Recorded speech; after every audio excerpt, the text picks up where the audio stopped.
equidade. Você pega, por exemplo, você tem 3 pessoas tentando assistir um jogo de futebol. Aí tem um muro. Aí você tem cada uma de um tamanho diferente. Uma é maior, outra é mediano, outra é menor. Você viu, né? Igualdade. Você pega um banco do mesmo tamanho e dá para eles. O maior já é grande, facilmente ele ia enxergar. O mediano, na ponta do pé, conseguiu ver. O menor não adiantou nada. Exatamente. Equidade. Aí você pega um banco maior para o menor. Um mediano para o mediano é suficiente. E um menor para o que já é alto é suficiente. Todo mundo assistindo o jogo. Todos foram ofertados a mesma oportunidade. Para que todos tenham a mesma oportunidade, você tem que entender que as pessoas têm diferenças. E alguns têm mais necessidade do que outros. Então, alguns precisaram ser atendidos dentro dessa necessidade, a partir dessa necessidade. E aí ele mostrou o que é equidade. Então, dentro da igreja, por exemplo, ele está falando aqui, senso de justiça, aí ele falou sobre equidade. Um líder agindo com equidade. Ele sabe que algumas pessoas necessitam mais do que outras, né? Então, tem pessoas que, o pastor está aqui, ele pode falar muito melhor do que eu, tem pessoas que, vão dizer assim, ela amadurece rapidamente na fé, de modo que ele começa a contar com ela como um cooperador, não tanto em se preocupar em dar assistência, mas a pessoa amadurece, consegue se desenvolver rapidamente e ele já começa a contar com ela. Enquanto que a outras pessoas, ele já vai ter que tutelar mais, né? Tem que ter mais aquela tutela, aquela proteção, aquela guarda.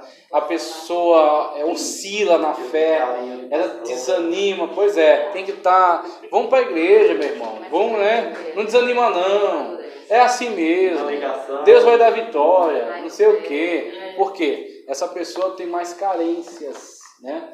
Então vai do histórico de vida dela, vai da característica da seu caráter, personalidade, por aí vai. Então, diante disso, ele vai precisar prestar uma assistência maior. Vai ter que gastar um pouco mais, ter um pouco mais, suar um pouco mais a camisa. Enquanto que o outro, graças a Deus, vez ou outra ali, como é que você tá? Tudo bem? Tá, segue adiante, segue para frente. A pessoa já pega essa autonomia. Ô, Júnior, sabe uma pessoa que me surpreendeu aqui na igreja? Assim, para mim, um obreiro novo, me surpreendeu muito o Paulo. Sim. Maravilha. Tinha coisas que às vezes eu não tinha noção ali até antes de eu vir para cá. Sim. Algumas situações que eu estava conversando com o Paulo e para ele tirava de letra. Olha só, maravilha. E para mim, às vezes, eu estava patinando naquele pensamento. Maravilha. Aí você como Batman, né? começa a enxergar qualidades, né? Sim. Aptidões. Sim. E aí a pessoa começa a mostrar que com essas aptidões, ela demonstra então que vai estar pronta, né? Para outras responsabilidades. Então, você vai ter que analisar pessoa a pessoa. Sim. Não dá para pegar um apanhadão e colocar todo mundo na mesma medida. Porque não é. As pessoas não são iguais. É igual o Éder. O Éder é novo É jovem, pois não. É novo no Belém, como crente. Sim. Mas um obreiro de alta potencial. Pois é. Alto potencial, que já foi, né? Aí você olha e você fala, poxa vida, mas tem fulano que está há tantos anos aí, já criou teia de aranha, né? Não é a questão de tempo, de que está aí há muito tempo, é uma questão de desenvolvimento.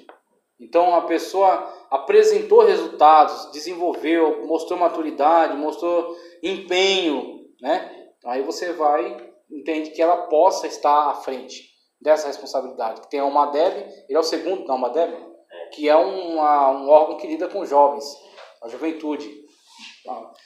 Não é porque o outro tem mais tempo. A questão do tempo não está necessariamente ligada à maturidade. Então, muitas vezes você tem tempo, só teve muito tempo, mas não teve um amadurecimento correspondente ao tempo, o tempo que está na igreja. É uma questão muito mais pela maturidade do que pelo tempo, né? Mas tem ovelha também que só a misericórdia de Deus, viu? Nem me diga. A está lá no pasto, lá faz anos comendo o mesmo pasto. E Pois não amadurece. Só dá trabalho. Exatamente. Aí o que acontece? Você tem situações em que a pessoa, muitas das vezes, falta aquela percepção nela, e às vezes as pessoas tentam dar, não, fulano, melhora nisso aqui, dá um conselho, às vezes até provoca um pouco, né? Dá uma beliscada, ver se ela acorda, mas a pessoa não enxerga, não vê, ela não perceba que ela tem que melhorar, não perceba que ela tem que evoluir. E aí, meu irmão, entra a misericórdia, entra a paciência, entra o amor, os fortes que carregam os fracos e vão para frente. Tem que entrar no céu. Todo mundo vai entrar no céu assim, no céu criança. Será que vai chegar pelo menos no céu? Se não é na igreja que é vai no céu. Chega pela graça de Cristo. Depende que às vezes entra naquela parábola, né? Que diz que as obras são provadas no fogo, são queimadas, mas aí Paulo diz assim, mas o tal seja salvo. Salvo mesmo que pelo fogo. E aí você tem, a pessoa foi salva não por algo dela. E aí é por isso que a graça é maravilhosa. Ele foi salvo por causa de Cristo. Cristo atribuiu a ele imputou a ele a salvação. Então a pessoa passou pelo fogo. O fogo, né, da análise de Deus. Aí analisou. O que ele fez não prestou. Nada salvou. O que ele fez foi bobagem, foi coisas que não edificaram ninguém. Mas assim, não chegou a causar dano em relação à sua fé em Deus, em Cristo Jesus. Mas também não aproveitou nada. E aí passou com as obras de palha, de feno que ele caracteriza, né? A pessoa não é condenada porque Cristo é que está salvando ela. Mas por outro lado não tem galardão. Porque não teve o que aproveitar. Mas só o fato de estar no céu já é galardão. Já é galardão, exatamente. Isso é maravilhoso. Não pode ter nenhuma cadeia, mas está lá no céu. Está no céu, está na glória, meu irmão. Vai para a mesa do banquete e aleluia. O importante é chegar lá, né? É chegar. Exatamente. Chegar ao céu. Então a equidade que ele fala aqui, que eu achei muito interessante, é muito importante a gente ter essa noção, porque se você partir para o lado da igualdade, você pode falar, vou fracionar aqui o tempo, eu vou oferecer 1 hora de gabinete pastoral por semana. Pronto, é o que eu dou. É isso aí. Quem quiser que venha. Aí, meu irmão, tudo bem, vai ter gente que de fato vai estar lá importunando, querendo até mais que 1 hora. Mas tem gente que não vai atrás. Aí, será que isso foi suficiente? Aí você pode dizer, não, mas eu fui igual para todo mundo. Tá, você foi igual, mas você esqueceu de ver que tem pessoas que demandam um pouco mais do seu esforço. Demandam um pouco mais, né, da sua disposição. Que você vá até elas, você ajude, você incentive, ok? E aí Cristo, quando ele aborda essa questão, é bem interessante, que eu achei aquilo extraordinário. Ele canaliza toda a nossa ação para ele, como se nós estivéssemos sempre fazendo para ele. Porque se ele deixasse, não, quando fizerdes a um desses fulaninhos, ciclano, beltrano, faça aí que depois eu lhe dou um galardão. Eu acho que a coisa ia ficar bem fraca, sabe? Não ia ter aquele impacto. É o que Cristo fez. Olha, bem-aventurados, né? Ele coloca lá, estive nu e vestiste-me. Tive sede e me deste de beber. Estive preso e fosse me visitar. Aí ele coloca, e as pessoas dirão, né? Senhor, quando estiveste nu e te vestimos, sede, né? Fome e preso. Aí ele falou, quando fizeste a um desses meus pequeninos, a mim o fizeste. Ele traz para ele a ação. Porque aí você pensa, não é que eu estou fazendo para fulano, para ciclano, para beltrano. Eles talvez nem mereçam. Tudo bem. Talvez eles não mereçam mesmo o seu tempo, a sua atenção, a sua disposição. Mas você não está fazendo para eles. Você está fazendo para Cristo. E aí, Cristo merece? Se Cristo estivesse necessitando disso, você faria por Cristo? Você daria um copo de água para Cristo? Você iria visitar o Senhor Jesus Cristo se ele estivesse naquela situação? Aí a coisa muda. Você fala, não, pelo meu Senhor eu iria até o fim do mundo se precisasse. Muito bem. Quando você fez para ele, você fez para mim. Estive nu e não me vestisse. Tive sede e não me deste de beber. Senhor, quando te vimos nu ou com sede, quando viste um desses meus pequeninos e não o fizestes. Aí onde entra aquele preceito bíblico, aquele que sabendo fazer o bem não faz, peca. O pecado não é só por comissão, é por omissão. Então, pecados por comissão. A pessoa vai lá e adultera, rouba, mata, né, faz diversos tipos de porcarias aí. Tomou uma atitude de pecado. Pecado por omissão. Ele poderia ter feito o bem, estava ao seu alcance, ele sabia, tinha consciência de que deveria ter feito, e ele resolveu não fazer. Aí utilizou seu livre-arbítrio para dizer, não vou fazer, não é problema meu, né? Se vira. A Cristo tem o mesmo peso, né? Os pecados. Tem o mesmo. Ele encara com a mesma, tem a mesma energia, né? Quando a pessoa, sabendo fazer o bem, não faz, ele de fato condena também como pecador. Eu conheço Desde a antiguidade, colocado aqui, ó, a justiça sempre foi entendida como sinônimo de igualdade. E ainda hoje o princípio da justiça diz respeito à igualdade de todos os cidadãos perante a lei. Todos perante a lei têm o mesmo direito, o mesmo dever. Tanto no judaísmo como no cristianismo, onde todos são considerados iguais perante Deus. Esse princípio ganha grande destaque. É interessante que esse princípio hoje ele está bem difundido na sociedade, né? Essa questão da igualdade diante da lei, dos direitos e tal. Mas isso não foi sempre assim, viu? E é interessante, engraçado não, né? É interessante que a sociedade, de uma forma bastante injusta, ela se esquece, ela faz questão, né, de se esquecer, ou de pelo menos não procurar saber, de que esse princípio da igualdade, ele emana de uma tradição judaico-cristã. Não são todas as tradições que encaram as pessoas como iguais, como criaturas de Deus e filhos de Deus por adoção em Cristo Jesus. A sociedade hindu, por exemplo, a gente estudou aqui na matéria de heresiologia, e a gente viu que a sociedade hindu, através do Código de Manu, ela é caracterizada por uma sociedade de castas. Ela tem, por exemplo, os brahmanes, né? Os vaishiras, os kshatriyas, os dalits. Os dalits são a base. Aí você tem outros aí que eu esqueci, e tem os dalits. Os dalits são chamados intocáveis. Intocáveis não é porque ninguém pode matar, ninguém pode fazer nada, porque ninguém deveria tocá-los porque eles são imundos. Eles são a poeira do pé de Brahma. Tá? Então eles não são o pé de Brahma, que é o deus deles. Eles estão debaixo do pé de Brahma, ok? Então eles são geralmente aquela etnia que era a antiga etnia que estava no subcontinente indiano há sei lá quanto tempo, milênios atrás, e é a etnia que foi subjugada pelos arianos que adentraram lá, se apoderaram da cultura, ok?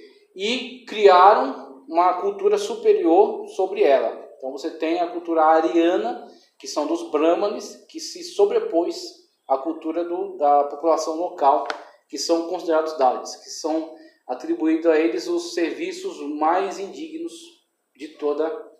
Inclusive tem uma lei no Código de Manu que diz que se um dalit ouvir um brahman ensinando, né, os ensinamentos sagrados que eles têm lá, se ele parar para ficar ouvindo, para aprender, a punição é derramarem chumbo quente no seu ouvido. Ele não deve ter contato com nada disso. Ele deve ser atribuído funções como retirar excrementos, pegar o lixo, qualquer coisa, né, degradante que não seja interessante para os outros fazerem. Isso é uma sociedade de castas. Então, parte do mundo vive nesse esquema aí. Você vai para um mundo, vamos dizer assim, comunista.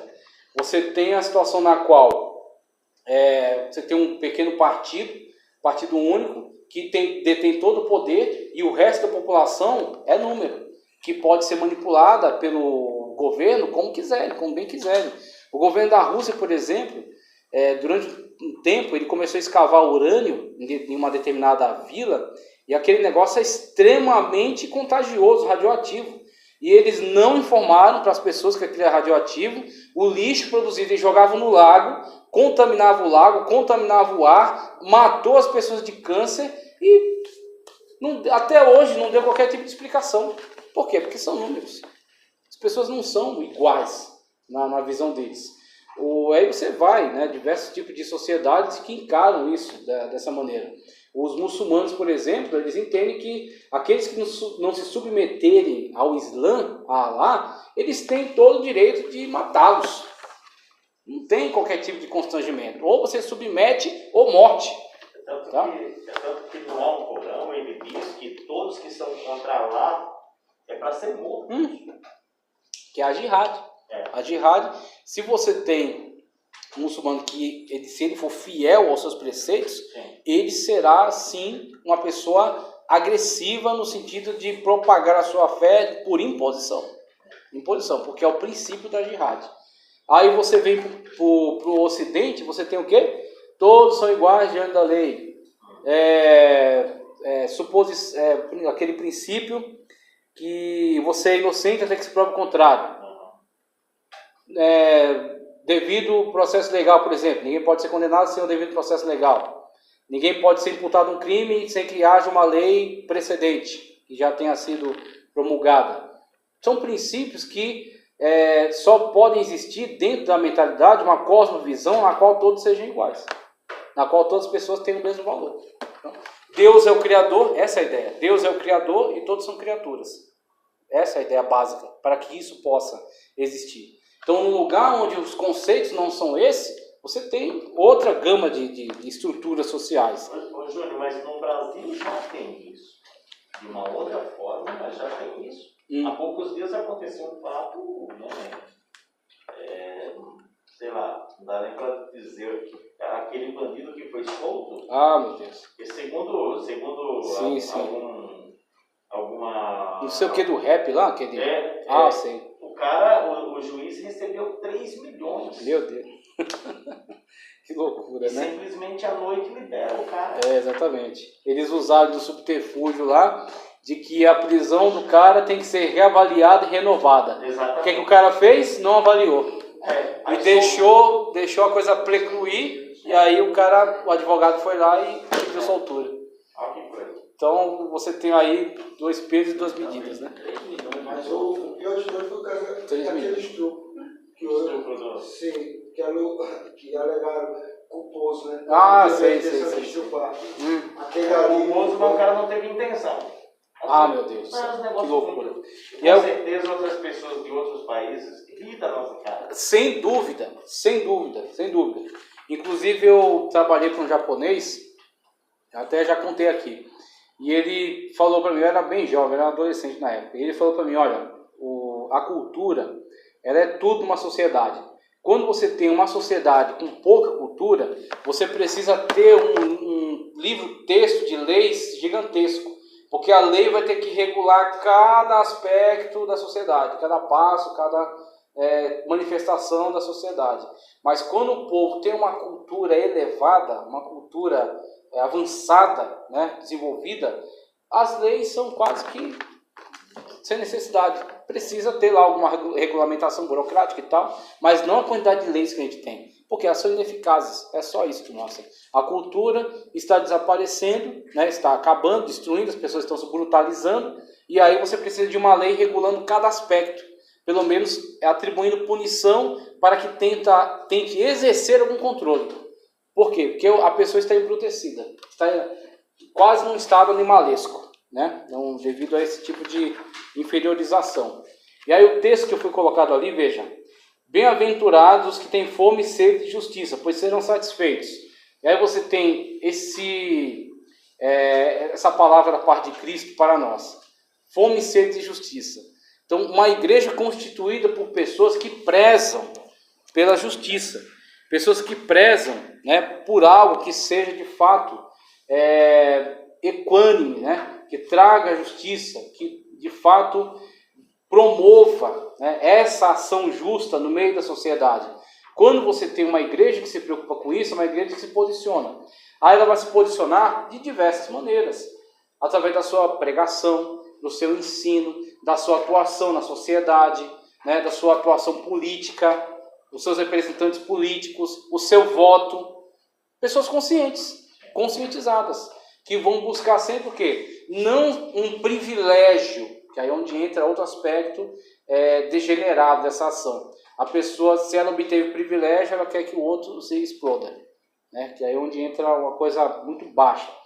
Mais do que privilégio, ela quer justiça. Porque quando ela quer só privilégios, chega aquele candidato, oferece um monte de tijolo, cimento, não sei o quê, e aí o pastor vai lá e entrega em porteira fechada. Curral eleitoral. Porque ele está buscando privilégios.